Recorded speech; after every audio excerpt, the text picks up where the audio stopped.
Friends, good evening. I'm taking my pakoda. I don't know if this is product of Mikos Mikos. But what to do yan eh?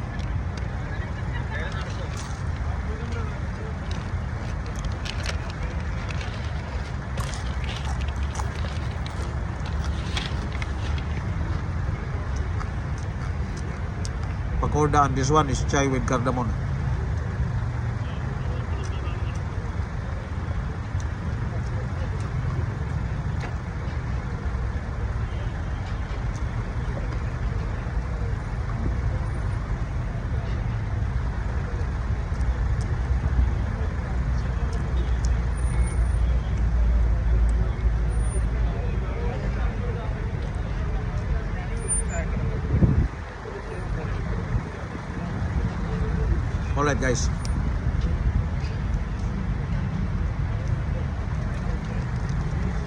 Alright guys.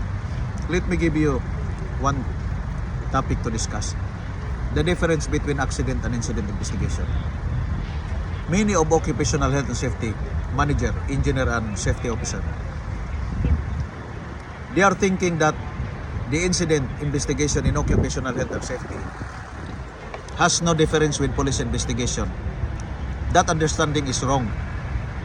There is a big difference between accident and incident investigation in occupational health and safety and the criminal investigation as a matter of police investigation.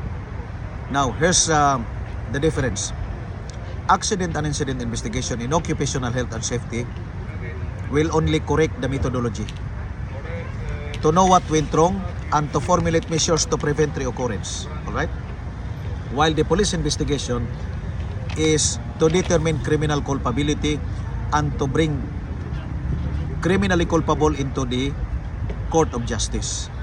Now, the purpose of criminal investigation is to correct criminal offenders so that he will be treated, he will be brought to court, he will be treated, and he will be sent back to the society as a cured man.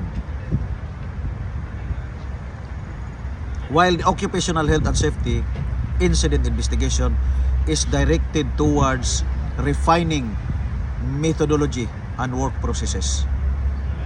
Another difference is that criminal investigation will reach to the prosecution and to the court, while the accident and incident investigation in the workplace by occupational health and safety practitioner, the recommendation is towards the managing director to support in terms of material, equipment, environment, people, and processes to refine the process so that similar occurrence won't happen or there will be no more reoccurrence of similar incident.